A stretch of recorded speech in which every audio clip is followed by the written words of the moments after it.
देखिए जो last lecture था उसमें हमने पढ़ा था कि पुर्तगाली किस तरीके से इंडिया में आए, ठीक है, और पुर्तगालियों के साथ साथ जो यूरोपियंस की शुरुआत होती है इंडिया में आने की, और वहाँ पे हमने वास्को डी गामा किस तरीके से कंपनीज बनी, जो भी यूरोपियन कंपनीज इंडिया में इस्टेब्लिश हुई, वो सारी चीज़ें हमने लास्ट लेक्चर में कवर करी थी। ठीक है, तो अब पुर्तगालियों के बाद और कौन कौन से आए और कौन कौन सी कंपनीज बनी उनको आज देखने वाले हैं यहाँ पर हम। तो देखिए सबसे पहली बात आती है ब्रिटिशर्स, जिन्होंने पूरे देश पर शासन किया इतने लंबे टाइम तक और पूरा कंट्रोल किया। ठीक है, तो ब्रिटिशर्स में इन्हें तो डिटेल में पढ़ेंगे हम, बट अभी शॉर्ट में थोड़ा सा समझ लेते हैं। तो वह है the British East India company was given chartered by queen Elizabeth in 1600 CE, giving it to the monopoly of eastern trade for 15 years. तो ऐसे करके 15 साल के लिए मोनोपोली दी गई। मोनोपोली, मोनोपोली मतलब ईस्टर्न रीजन में सिर्फ और सिर्फ ब्रिटिश ईस्ट इंडिया कंपनी ही व्यापार करेगी। कहाँ से? ब्रिटिशर्स, ब्रिटेन से। ठीक है, तो अब ये तो ऐसे करके यहाँ पर समझो कि ब्रिटिश ईस्ट इंडिया कंपनी कब बनी? 1600 में बनी। मतलब सबसे पहले आए पुर्तगाली, लेकिन सबसे पहली जो कंपनी बनी वो ब्रिटिशर्स की बनी। ये चीज़ याद रखनी है आपने।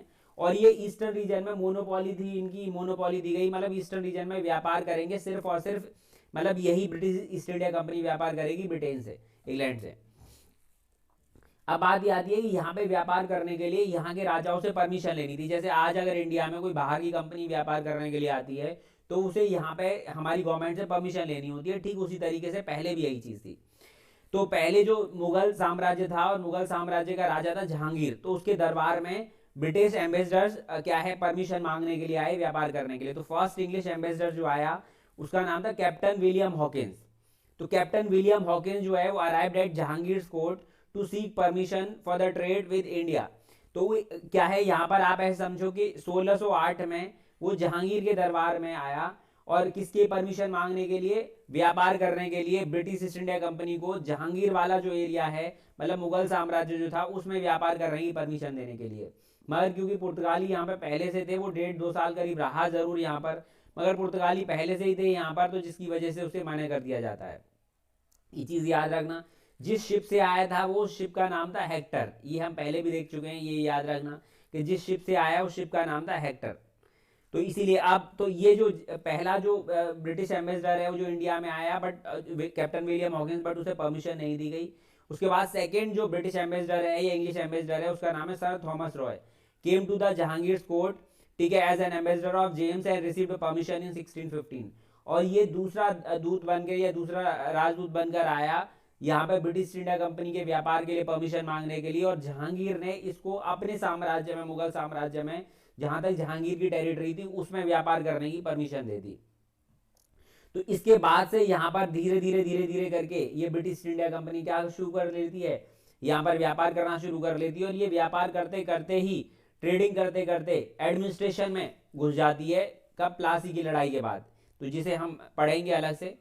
ठीक है, तो ये चीज़ याद रखनी है। इसके बाद इनका जो बेस था, वो कैपिटल जो थी वेस्ट कोस्ट में पहले सूरत और बॉम्बे थी, सूरत गुजरात में बॉम्बे, और ईस्ट कोस्ट में जो इन्होंने कंट्रोल किया वो कोरोमंडल तमिलनाडु वाला रीजन है, मसूलीपट्टनम आंध्र प्रदेश, मद्रास और बंगाल, मद्रास जो है वही तमिलनाडु, ठीक है, और बंगाल रीजन तो हमें पता ही है। तो इन सब रीजनों में ये ईस्ट रीजन में कंट्रोल था और ये वेस्ट रीजन में इनका कंट्रोल था। ये चीज़ याद रखनी है। एग्जिट कब किया इन्होंने? 15 अगस्त 1947 को, क्योंकि इन्होंने लगभग फिर इंडिया पे 200 साल एडमिनिस्ट्रेशन किया, रूल किया। तो इन्हीं से ही हमें देश की आज़ादी चाहिए थी, तो 15 अगस्त 1947 को मिली। तो इन्हें अलग से डिटेल में पढ़ेंगे। एक मोटा मोटा सा आपको आइडिया लग गया होगा कि कौन यूरोपियंस आए। चलिए अब देखिए इसके बाद आती है डच। डच जो पुराना नाम है, इनका वर्तमान नाम नीदरलैंड है, ठीक है, नीदरलैंड बोलते हैं इसको। तो Dutch East India Company establish हुई 1602 में। याद रखनी है कि दूसरी जो कंपनी स्टैब्लिश हुई है वो 1602 में, वो डच या नीदरलैंड की है, Dutch East India company. Initially their headquarter was Pulicat, Tamil Nadu. तो इनका शुरुआत में जो हेडक्वार्टर था वो तमिलनाडु पुलिकेट में था। After obtaining permission from king Chandragiri till 1619, तो वहां पे चंद्रगिरी जो राजा है उनसे परमिशन लेने के बाद 1690 तक, ठीक है, और उसके बाद इनका हेडक्वार्टर था नागापट्टनम तमिलनाडु। तो ऐसे करके ये याद रखना है कि पहले पुलिकट और फिर नागापट्टनम। दे पॉपुलराइज्ड स्पाइस, इन्होंने पॉपुलराइज किया स्पाइस को, टेक्सटाइल ट्रेड को, ठीक है। तो स्पाइस मसाले होते हैं, टेक्सटाइल ट्रेड तो सब जानते ही है, ठीक है। बिसाइड दे एक्सपोर्टेड इंडिगो, इसके अलावा ये इंडिगो नील की खेती भी करते थे। सॉल्ट पीटर इस तरीके का एक सब्सटेंस होता है जिसको टूथपेस्ट बनाने में और आप ऐसे को एक्सप्लोजिव बनाने में जिसका यूज किया जाता है। और रॉ सिल्क, कच्चा सिल्क आप ऐसे देख सकते हो जिससे सिल्की सूत के कपड़े बनते हैं, तो वो आप यहाँ पे देख पा रहे हो। तो इन सब चीजों में ये डील करते थे। Dutch commercial activities began to decline by the beginning of 18th century and with the battle of Bedara and Chinsurah या हुगली। बंगाल में आप एक जगह है बिदेरा, ठीक है, तो उस जगह को उस जगह पे मतलब वहीं पे पास में एक चिंसुरा, ठीक है, एक जगह है और वो हुगली नदी है, तो इसको बैटल ऑफ बेदेरा, चिंसुरा या हुगली किसी के नाम से भी जाना जाता है। ये अंग्रेजों के बीच में और डच के बीच में लड़ाई हुई थी 1759 में, जिसमें अंग्रेजों ने इन्हें बुरी तरीके से हरा दिया था। और इसके बाद इनकी डच की पावर जो है इंडिया से धीरे धीरे करके खत्म होने लग गई। तो ये चीज याद रखना आप, ठीक है। अब इसके बाद जो नेक्स्ट है वो है डेनिश और डेनमार्क, ठीक है। डेनिश या डेनमार्क, तो डेनिश ईस्ट इंडिया कंपनी बनी 1616 में। उसके बाद, ठीक है, 1616 में दे फाउंडेड सेटलमेंट एट ट्रैंक बार, ठीक है, तमिलनाडु। तो इनका जो सेटलमेंट था ये तमिलनाडु में, इधर देख पा रहे हो ये ट्रैंक बार जगह, वहां पर इन 1620 एंड एट श्रीरामपुर बंगाल इन 1676। और इनका श्रीरामपुर बंगाल वाला जो रीजन है वहां पे सेटलमेंट हुआ 1676 के आसपास। अब बात यही पर आती है कि their headquarter India was Serampore, तो इनका हेडक्वार्टर था श्रीरामपुर बंगाल में, ठीक है। तो ये चीज याद रखनी है। They were more concern with missionary activities than trade. अब ये जो है ना व्यापार कर रहे तो आए थे, बट इन ये जो व्यापार करने से ज्यादा फोकस करते थे मिशनरीज पे, क्रिश्चियन मिशनरीज, एक तरीके से रिलीजन कन्वर्ट कराने पर, ठीक है, कि वहां पे मिशन ले लेकर आ रहे हैं और रिलीजन कन्वर्ट कराने के लिए, जैसे कि आप यहाँ पे देख पा रहे हो। तो ये चीज याद रखना, कई बार पूछ भी लिया जा सकता है कि ऐसी कौन सी जो कंपनी थी, कैसे कौन से यूरोपियन थे जिन्होंने स्टार्टिंग में फोकस क्रिश्चियन मिशनरीज पे किया है, मिशनरीज एक्टिविटीज पे किया। तो ये चीज याद रखना। दे स्टैब्लिश देयर फैक्ट्रीज, इन्होंने अपनी फैक्ट्रीज बनाई मसूलीपट्टनम, ठीक है, और पोर्ट नोवो तमिलनाडु में। ये मसूलीपट्टनम आंध्र प्रदेश और पोर्ट नोवो तमिलनाडु में। इसके बाद all the Danish colony was sold in 1868 to the British empire. धीरे धीरे करके क्या है, अंग्रेजों से सब लड़ाइयाँ हो रही थी और अंग्रेजों से हार रहे थे चीजों को, और हारते हारते हारते हारते लास्ट में दुखी हो गए 1868 में इंडिया की जितनी भी कॉलोनीज थी वो सब बेच के यहाँ से चले जाते हैं, ठीक है। तो ये चीज याद रखना अंग्रेजों को।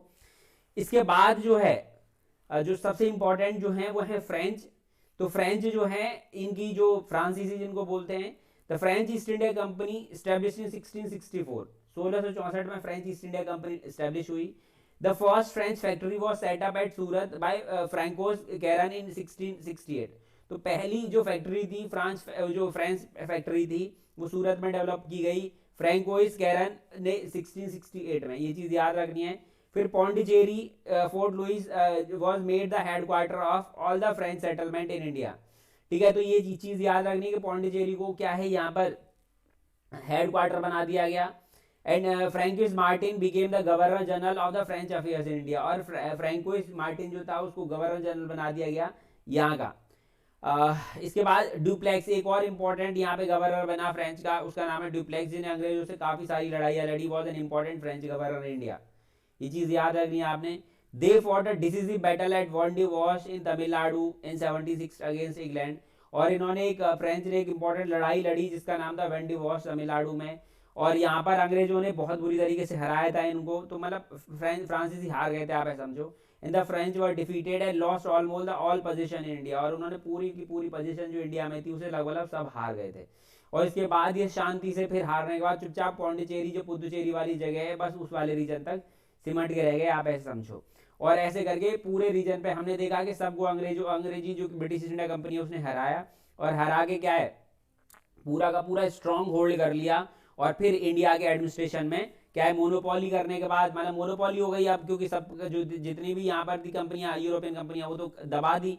और उसके बाद अब खुद बचे, तो खुद ने भी क्या है एडमिनिस्ट्रेशन में इंडिया के हाथ आजमाना शुरू कर लिया बंगाल से, और धीरे धीरे करते पूरे देश पर कब्जा कर लेते हैं। तो ये जो है फ्रेंच है जो एग्जिट, तो इन्हें बोलते हैं लास्ट कम लास्ट गो, सबसे लास्ट में आए और लास्ट में गए। क्योंकि 1962 तक जब भारत सरकार ने पुदुचेरी रीजन को कंट्रोल किया, टेक ओवर किया, ठीक है, जबरदस्ती, तो ये चीज याद रखनी है आपने कि फर्स्ट कम लास्ट वो है। तो वो है पुर्तगाली जो सबसे पहले आए और सबसे लास्ट में गए, ठीक है। जो हमने गोवा दमन एंड दीव वाली जो जगह है, और इन्हें फ्रेंच को बोलते हैं कि ये लास्ट कम लास्ट वो है, तो ये सबसे लास्ट में आए, सबसे लास्ट में गए, तो ये चीज आपने याद रखनी है। ठीक है, अब देखो मैं आपको यहाँ पर एक चीज बता दूं, पहले मैं इससे मैं बात करूं उससे पहले यहाँ मैं मैप से आपको थोड़ा सा समझा देता हूँ। मैं पहले भी बता चुका हूँ, इंडिया जो है ये हमारा भारत है और ये ईस्ट में है, ये सारी की सारी जो कंट्रीज हैं ये यूरोप वाली ये वेस्ट में है। ठीक है, तो अब इनके देशों में, यहाँ पर इनके देशों में इनके पार्लियामेंट ने कंपनियां बनाई इंडिया के आसपास के देशों के व्यापार करने के लिए, तो ईस्ट में ट्रेड करने के लिए ट्रेडिंग कंपनियां बनाई। धीरे धीरे धीरे धीरे धीरे धीरे धीरे देखा गया कि इंडिया जो है मेन कंट्री बन गया कंट्रोल करने के लिए, और ये सारी की सारी कंपनियों का जो फोकस है वो इंडिया वाले रीजन पे होने लगा। ठीक है, इंडिया इनका मेन जो है जगह बन गई कंट्रोल करने के लिए, व्यापार करने के लिए। तो इसीलिए पुर्तगालियों ने बनाई तो पुर्तगीज ईस्ट इंडिया कंपनी, फ्रांसीसियों ने बनाई तो French East India company, Britishers ने बनाई तो ब्रिटिश ईस्ट इंडिया कंपनी। हर देश के पार्लियामेंट ने इंडिया इधर ईस्टर्न कंट्रीज के साथ व्यापार करने के लिए क्या है कंपनीज बनाई। अब इंडिया में जो है जो सबसे स्ट्रॉन्ग कंपनी बन के उभरी उसका नाम था ब्रिटिश ईस्ट इंडिया कंपनी, जिसने पूरे देश को निचोड़ खाया। और बाकी कंपनियां जो है फिर इंडिया से सेटलमेंट भेज के कोई इंडोनेशिया में कंट्रोल करने लग गई, कोई और कहीं कंट्रोल करने लगे, ऐसे समझो। तो अब यहीं पर ही जब हम बात करते हैं कि ये जो कंपनीज हैं इस तरीके से यहाँ पर आई, तो जब ये पहले व्यापार कर रही थी सारी की सारी यूरोपियन कंपनीज हैं, तो एक कॉम्पिटेटिव मार्केट हुआ करता था, कॉम्पिटेटिव मार्केट था। अब यहाँ पे क्या हो गया कि ब्रिटिश ईस्ट इंडिया कंपनी ने ऑलमोस्ट सबको हरा दिया या चुपचाप साइड में बिठा दिया, तो यहाँ पे क्या होने लग गई, कम इसकी मोनोपोली होने लग गई। और मोनोपोली होने लग गई, यहाँ के जो राजा थे वो डिपेंडेंट थे कहीं ना कहीं इन चीज़ों के, ब्रिटिश इंडिया कंपनी की कोई पैसे देते थे और फिर अब लड़ने भी लग जाते थे क्योंकि पैसा आने लग गया, इतना कंट्रोल कर लिया। तो ऐसे करके धीरे धीरे धीरे धीरे करके इन्होंने पूरे देश को कब्जा लिया और बाद में हम इतने दुखी हो गए कि हमें इनसे आज़ादी चाहिए थी। अब सोचो, पहले बोलते हो ना प्राइवेट चीज़ अच्छी होती है, प्राइवेट चीज़ अच्छी होती है, एक लिमिट तक अच्छी होती हैं। पहले जो ब्रिटिशर्स हैं या जितनी भी यूरोपियन कंपनियां हैं ये एज ए व्यापार करने वाली कंपनियां बनकर आई थी और देखते देखते पूरे देश को कब्जा ली। ठीक है, तो इस चीज का हमेशा ध्यान रखना चाहिए कि हमारा देश पहले भी गुलाम ऐसे ही बना था।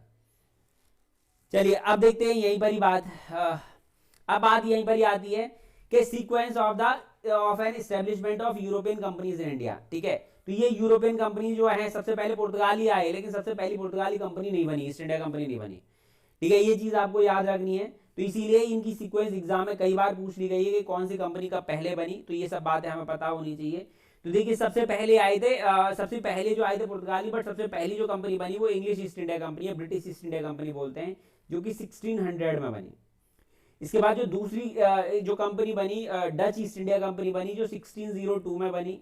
इसके बाद जो थर्ड जो बनी डेनिश ईस्ट इंडिया कंपनी जो 1616 में बनी। जो चौथी है पोर्टुगीज ईस्ट इंडिया कंपनी 1628 में, और लास्ट जो बनी फ्रेंच ईस्ट इंडिया कंपनी जो है 1664 में। तो ये सीक्वेंस याद रखना आप, इनकी कंपनी बनेगी क्योंकि कई बार ये एग्जाम में पूछ ली गई है। ठीक है, तो अब देखिए यहाँ से क्या है, हमने देखा कि यूरोपियंस किस तरीके से आए, हमने ये भी देखा कि ये जो यूरोपियन कंपनीज में जो कॉम्पिटिटिव मार्केट था उसको खत्म किया ब्रिटिश इंडिया कंपनी ने और एक मोनोपोली स्थापित करी एडमिनिस्ट्रेशन में, और इन कंपनियों को बाकी सभी कंपनियों को दबा देती है और अपना खुद ही एडमिनिस्ट्रेशन करने लग जाएगी। तो अब हम नेक्स्ट क्लास में जो नेक्स्ट लेक्चर है उसमें हम 1857 का रिवोल्ट पढ़ेंगे और उस 1857 के रिवोल्ट को पढ़ने के बाद फिर शुरू से रिलेट करेंगे चीज़ों को आगे। ठीक है।